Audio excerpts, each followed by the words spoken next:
todos. Desde el Club Los Viernes siempre recordamos que nacimos para luchar, entre otras cosas, contra el nacionalpopulismo y nuestro objetivo es dar voz a las personas que precisamente dedican su vida política y también parte de su vida personal a enfrentarse a ese nacionalpopulismo, concretamente también el nacionalismo en Cataluña. Eva Parera es concejal de Barcelona y presidenta de Valens, un partido que nació en enero de este año pero que tiene mucha fuerza como alternativa política, por ejemplo, en el Ayuntamiento Ada Colau. Eva Parera, bienvenida, muchas gracias. A vosotros, es un placer estar aquí. ¿Cómo, cuando pensamos en Barcelona, cómo es posible que una ciudad que asombró al mundo en el 92, por ejemplo, y fue durante décadas punta de lanza intelectual y referencia cosmopolita, se ha destrozado, se ha visto destrozada con años de nacionalpopulismo y recientemente con una Ada Colau que además, como recordaste recientemente en una entrevista, tiene el apoyo tanto de Esquerra Republicana como del PSC? Bueno, la verdad es que han puesto mucho empeño en destruirla, ¿no? Al final, cuando tienes dirigentes, gobernantes que para estar en el poder necesitan la pobreza, pues solo hacen que generar más pobreza cuando están gobernando, ¿no? Pues su manera de mantenerse en el poder. Son partidos que solo crecen cuando el ciudadano necesita la ayuda de la administración, necesita la subvención pública, necesita ayudas públicas y por tanto el objetivo que persiguen es generar pobreza pues para tener, digamos, retenido, comprado, esclavizado, lo que queramos decir, a ese votante. No es su garantía de seguir manteniéndose en el poder. Y al final todo populismo y todo nacionalismo ya implica en sí una incapacidad de gestión. Y en un ayuntamiento se hace todavía mucho más visible porque el ayuntamiento es pura gestión, más que política, es gestión directa al ciudadano. Y cuando estás totalmente incapacitado, no sabes, has vivido toda tu vida de la subvención pública porque es el gobierno que tenemos, es decir, es gente que en su vida ha generado un empleo, en su vida ha generado ocupación, ni ha sabido crear una empresa, ni sabe lo que cuesta crear una empresa, pues no les pidas mentalidad empresarial, ni les pidas mentalidad de enriquecimiento ni de crecimiento económico, porque no la tienen. Se hablaba mucho de ayuntamientos del cambio y se mencionaba Ada Colau, se mencionaba Oltra en Valencia, Ribó, Carmena en Madrid, pero muchas veces lo que no se decía, la segunda parte es que a veces el cambio puede ser para peor. A ¿De qué peor. manera han vendido el populismo? No, no, esto es un cambio ya, pero es que no todos los cambios necesariamente son una evolución. Desde luego el cambio sí que lo hemos notado en Barcelona. Al final, Barcelona no necesitaba ningún cambio como ciudad en sí. Era una ciudad referente, era un motor económico de España, era la cocapital de España, era la puerta al Mediterráneo, tenía un prestigio. Fuera de España, en Europa, en el resto del mundo, se conocía mucho Barcelona, tenía una marca muy, muy potente y al final, pues ha venido esta gente, por desgracia han ganado, esto es la democracia, ¿no? Tienen los votos y por tanto pueden gobernar. Ha venido esta gente a imponer un populismo absolutamente destructor de todo, destructor de la convivencia, destructor del bienestar, destructor de la creación de riqueza y al final la marca es fuerte, va aguantando, pero yo creo que 4 años más no lo va a resistir la ciudad de Barcelona, así que sería importante empezar a conseguir abrir los ojos de la gente, que la gente se dé cuenta de cómo está la ciudad, de lo degradada que está.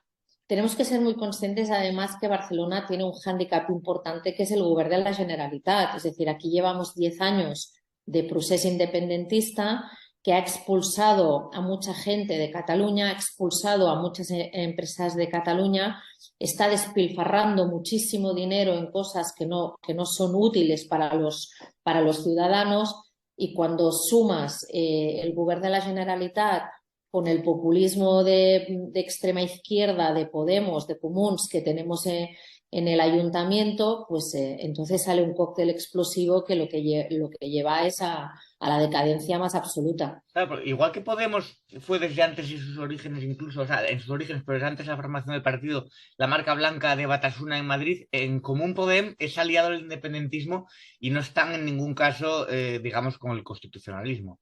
No, para nada, son socios indisolubles, especialmente de Esquerra Republicana. De hecho, aquí hace un mes tuvimos un pleno extraordinario avalado por el grupo de Comuns de Ada Colau, que no dejan de ser Podemos, para reclamar el derecho de amnistía y autodeterminación que está pidiendo el independentismo, ¿no? Ese es el nivel de absurdidad que estamos viviendo en el Ayuntamiento de Barcelona. Así que son socios indisolubles, tienen un pacto muy estable de gobierno. Esquerra Republicana está en la oposición en Barcelona, pero no lo parece, tiene mucho más poder que el Partido Socialista a la hora de la verdad es muy cobarde en Cataluña, es muy equidistante, al punto de que prefiere ser socio de Esquerra Republicana que enfrentarse al nacionalismo. Y por el miedo que tiene a que se le eche del govern del Ayuntamiento, pues traga con todo y lo consiente todo. Precisamente hablando del ayuntamiento, la Guardia Urbana dice que el 80% de los delitos se están cometiendo por menas. Eso no siempre se puede decir, o no en todos los lugares. ¿Qué hacemos entonces? ¿Las estadísticas son fascistas? O sea, ¿los números son racistas, xenófobos, como te pueden llamar, por hablar de una evidencia de estadística, ¿no? Decir, oye, hay tantos delitos, los cometen tantas personas, y sin embargo parece que hay que negar una realidad simplemente para no caer en un discurso que te pueden tachar de ciertas cosas. Bueno, nosotros lo llevamos hace unos meses en el Pleno, la problemática de los menas en Barcelona.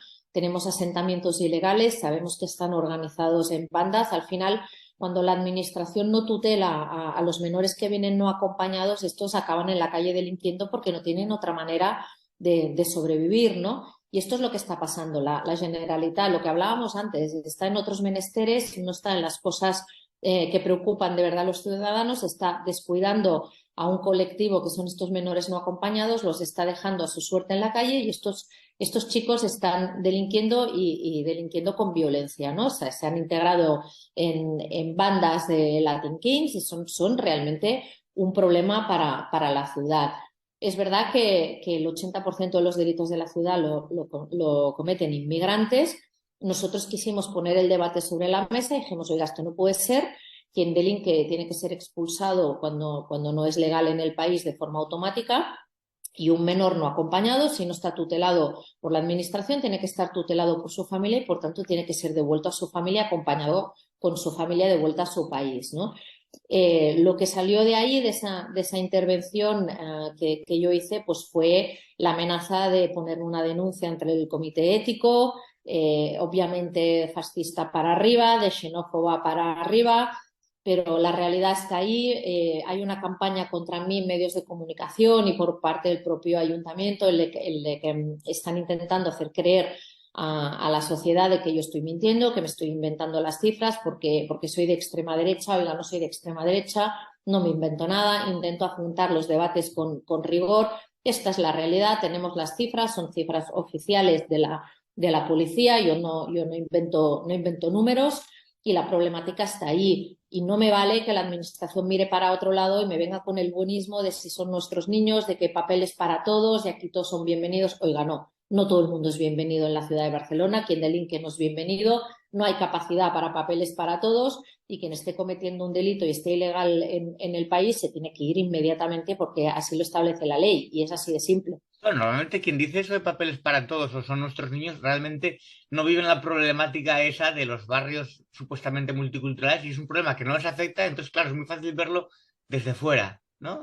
Claro, a mí como no me interesa, yo vivo en mi burbuja de cristal, pues no tienen ese contacto con la realidad que puede tener un ciudadano de los barrios de Madrid donde hay Latin Kings o los barrios de Barcelona o un turista que va a Barcelona y es atracado. Pero... eh, está Barcelona como está y parece que la máxima preocupación política es si se rotula en castellano, o sea, si se rotula para perseguirlo, para multar.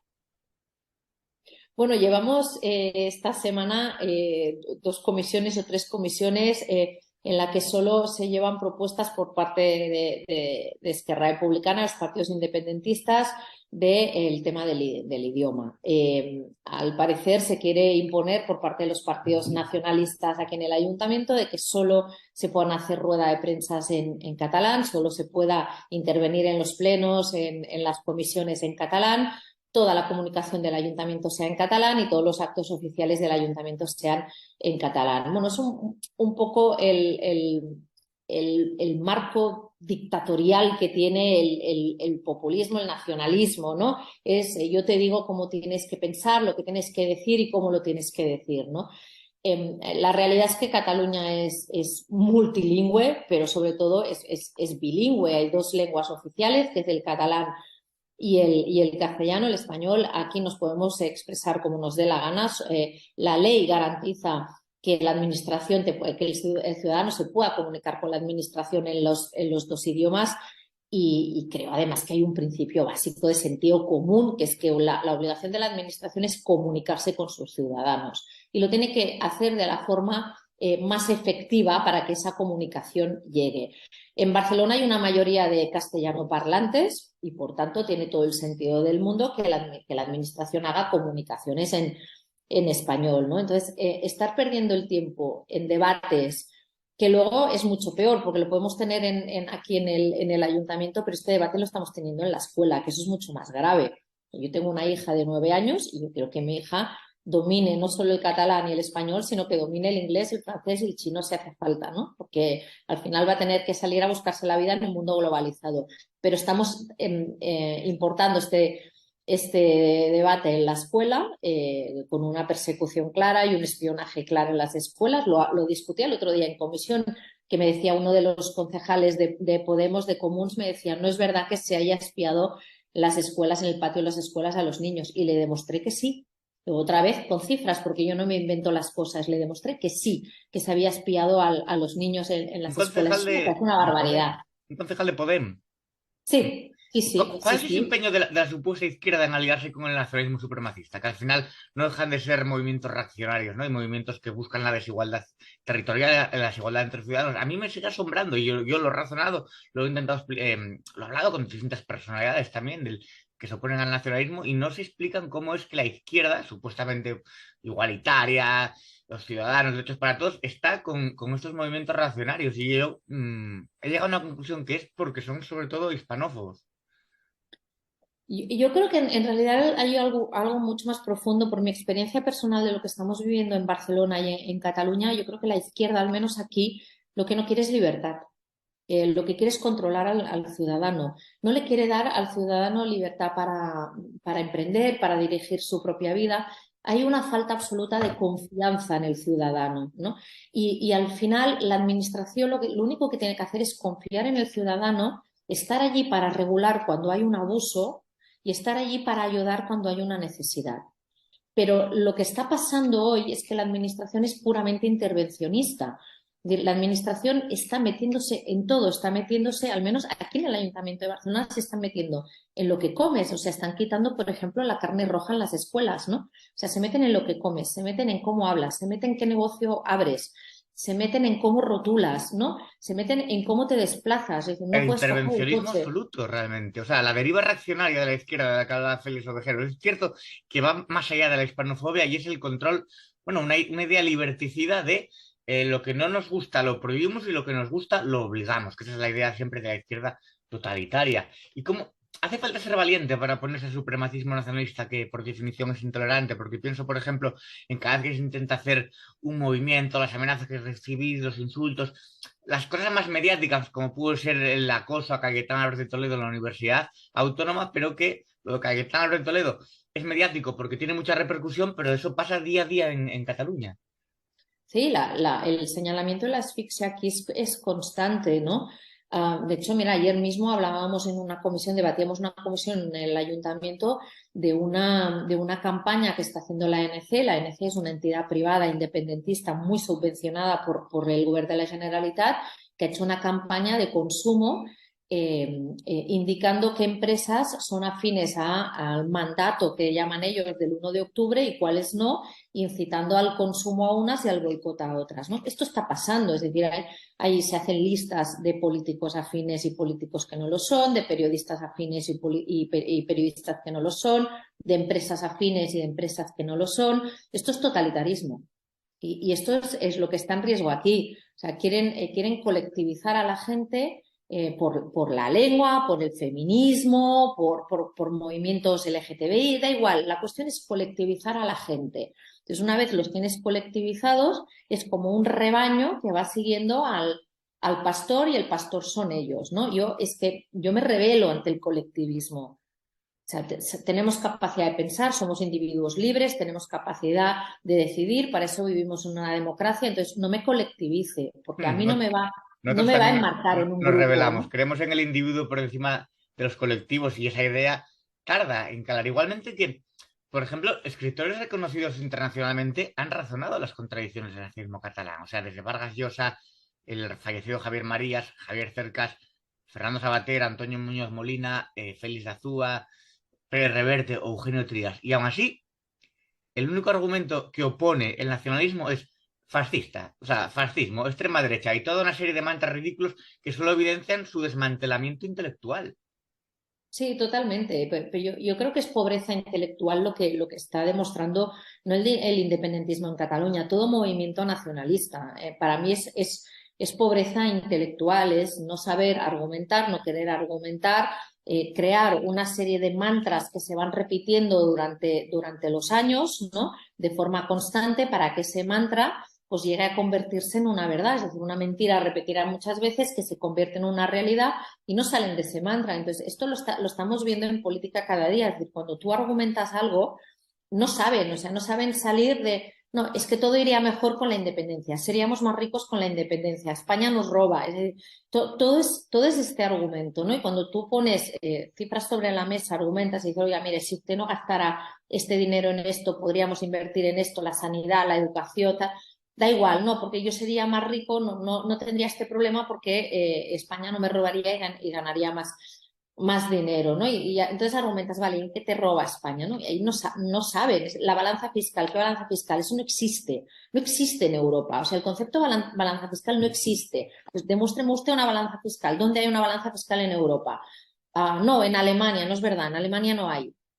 Y no te lo pueden demostrar y le estás tú demostrando, oiga, no existe esto.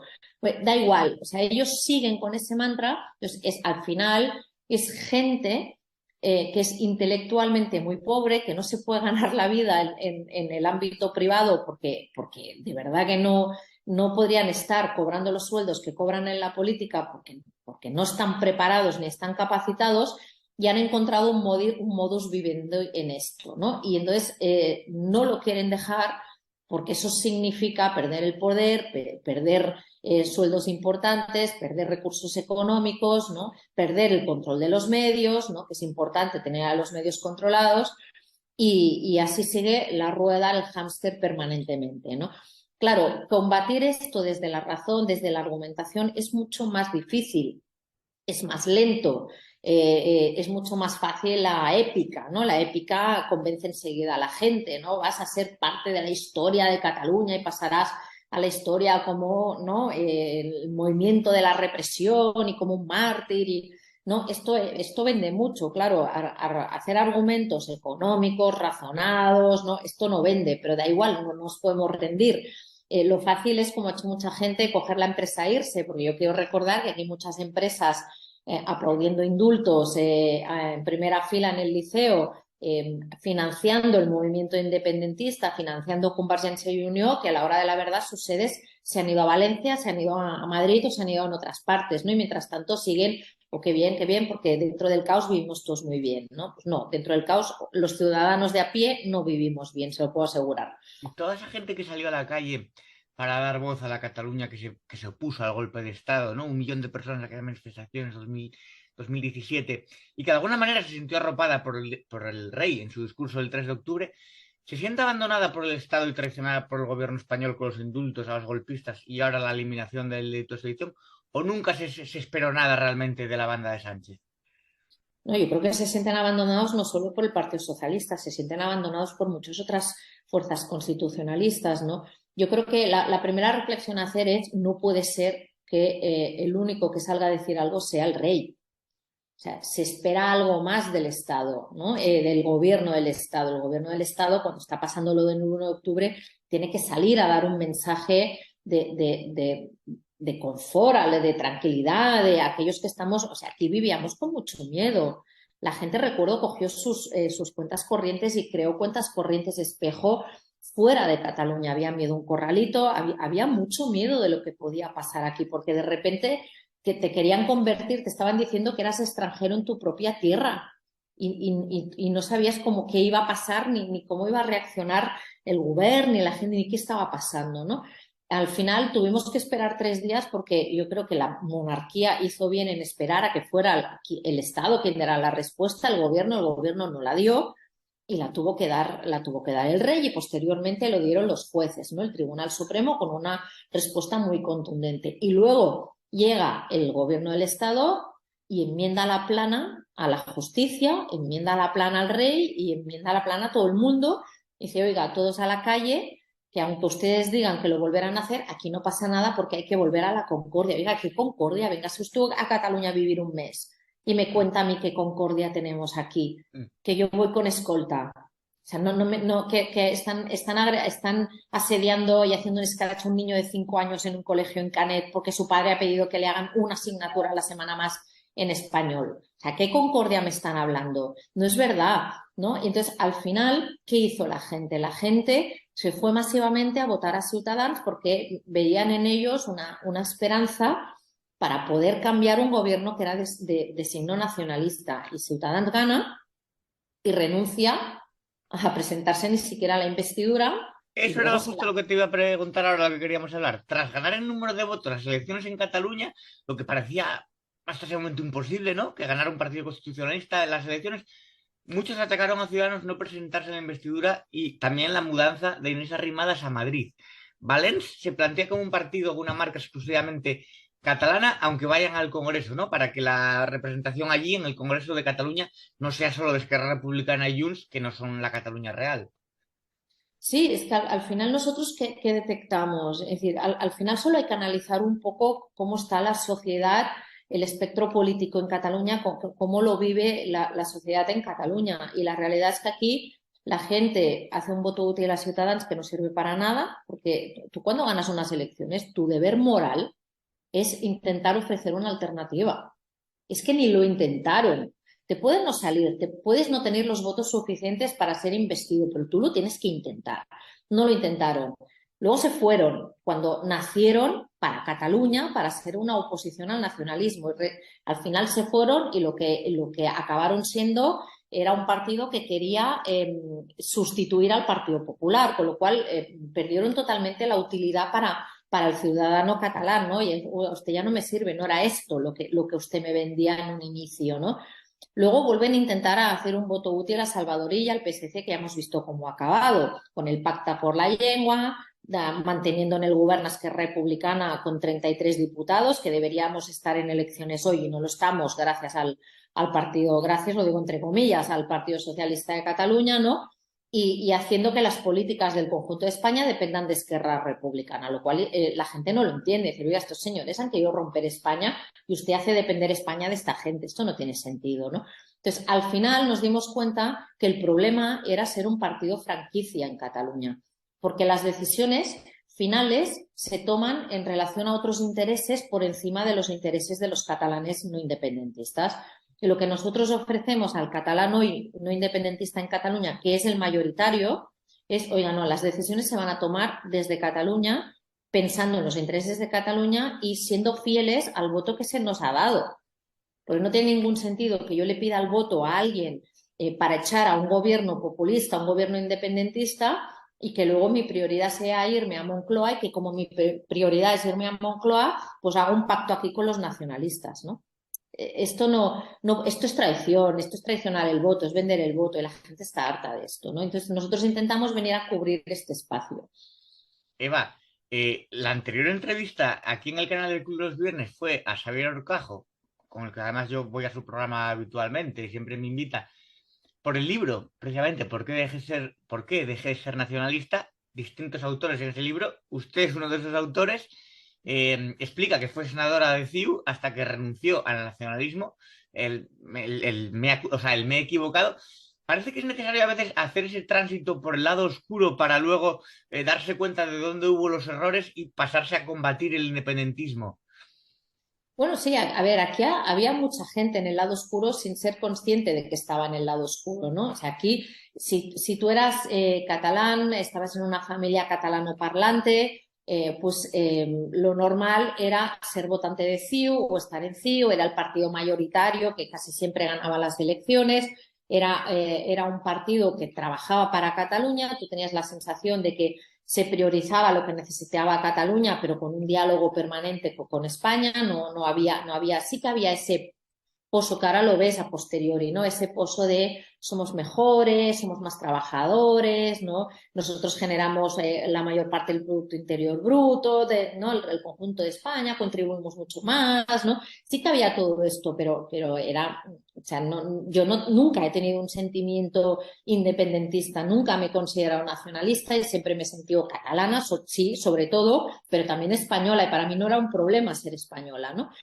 Sí que convivías con una parte de gente que sí que tenía ese sentimiento, pero la convivencia era buena, era natural, era fluida, era de respeto, ¿no? Respetabas, era una idea, se quedaba en la privacidad, ¿no? De la propia persona, del propio hogar, y no se traspasaba a la política ni afectaba a la convivencia entre catalanes, ¿no? Cuando llega el momento, bueno, yo estoy en mi empresa privada, me gano mi vida en mi despacho, ¿no? Tengo un despacho propio, me gano mi vida allí, me entro en la política porque me interesa, me lo ofrecen, acabo en el Senado y entonces empiezo a vivir justo el momento de la deriva hacia algo más que simplemente me siento catalán y me orgullece ser catalán. Entonces ya era, soy catalán y soy mejor y me merezco más, ¿no? Y ya empieza eso. Y ahí es cuando yo ya empiezo a sentirme un poco incómoda con ciertos discursos, con ciertos compañeros, no comparto las ideas y bueno, pues al final también vas madurando. No es lo mismo lo que piensas con 18 o con 20 años que lo que piensas con 40 o lo que piensas con 50, ¿no? Vas madurando Es y bueno vas eso. analizando y tienes espíritu crítico y te das cuenta de que eso no está bien, ¿no? De que no, ya, yo tengo la suerte de que me puedo ganar la vida en el mundo privado, tengo mi empresa, con lo cual dije, oye, no, esto ya no es para mí y no estoy cómoda bueno, pues te vas a otras cosas, ¿no? Y luego el paso siguiente mío es, ya está, ya he salido, tengo dos opciones, me quedo en mi casa y vivo bien o decido combatir aquello que Claro. creo que no es correcto, ¿no? Y tomo el segundo camino por responsabilidad de creo que tengo que combatir Se ha esto. mencionado la evolución del pensamiento. Yo creo que realmente, si piensas lo mismo cuando tenías 18 que cuando tienes 35 40, realmente nunca has pensado ni cuando tenías 18 ni cuando tenías 35, porque te has quedado siempre en una única línea sin solución de continuidad y no has desarrollado un pensamiento porque no has madurado realmente intelectualmente. Bueno, entonces la idea que tenemos del libro de por qué dejé de ser nacionalista, entre todos los autores, lo que se puede destacar es que del nacionalismo se sale. Sí, tanto, desde luego, yo creo que al final, y se sale fácil, ¿eh? Mm. O sea, no es tan complicado como nos podemos pensar. Yo creo que hoy mucha gente que ha votado independentismo está en esa fase de hacer esa reflexión de qué me ha aportado a mí 10 años de procés, ¿no? Y cuando le preguntas a la gente, nosotros hacemos muchas carpas en la calle, se nos acerca mucha gente, ¿no? Y vemos gente que sabemos que es independentista, te lo dicen y les preguntas, oye, pero ¿Cataluña está mejor o peor que hace 10 años, ¿no? Y hay gente que te dice, tienes toda la razón, o sea, está peor, ¿no? Por tanto, esto no ha aportado a nada y no eliminan ese sentimiento, pero entienden que no puede estar presente en la política y que la política tiene que ser más gestión, ¿no? Luego hay los radicalizados total, que es que te ven, tienes una bandera de España puesta en la carpa y vienen y te escupen, te agreden y te llaman fascista. Esto todavía existe, ¿no? Existe. Y Esto además va a tardar muchos años en superarse. el problema de esas agresiones es que si, por ejemplo, tienes montado el chiringuito de partido, lo que sea, da igual que sea Ciudadanos, Vox, PP, Valens, te lo tiran abajo, te agreden. Yo creo que lo peor encima es la sensación esa de que esa agresión no va a ser condenada por las fuerzas que están en el gobierno ahora mismo, tanto en Cataluña como en España, o van a hacerlo con la No, boca pequeña o siempre con circunloquios. para nada, o sea, tú provocas. O Mm. sea, es que esta es la realidad. O sea, hay una mentalidad en Cataluña de que si tú estás contra el independentismo, lo demuestras públicamente, es que estás provocando. O sea, el culpable eres tú, que no te quieres adaptar ni te quieres integrar Claro, en claro. la sociedad catalana, ¿no? O sea, Oiga, si tú, vas a tú una no eres un buen universidad catalán. vas a una universidad a intentar dar una charla, el provocador eres tú por ir, o sea, por querer expresarte Totalmente. en libertad. Bueno, pero eso es el totalitarismo. Es que Evidentemente, esto, evidentemente. claro, es que esto es así, o sea, no creen en la libertad de expresión, no creen en la libertad de pensamiento, no creen en la libertad individual. Y cuando tú no crees en la libertad, pues pasan estas cosas. Tú estás haciendo esto para provocarme, porque es imposible que tú estés pensando así, yo no lo acepto y no puedes vivir aquí si estás pensando así. Eva Parera, presidenta de Valens, pues muchas gracias por esta charla. Le animo a que siga peleando desde donde considere oportuno. Al final nosotros no nos marcamos por ningún partido en concreto, pero sí que somos, o sea, no somos apolíticos. Evidentemente no estamos ajenos a la política, estamos en la lucha por las libertades civiles y por los derechos ciudadanos. Te mando un abrazo hasta Barcelona. Gracias, un placer. Un abrazo Gracias a ti. igual.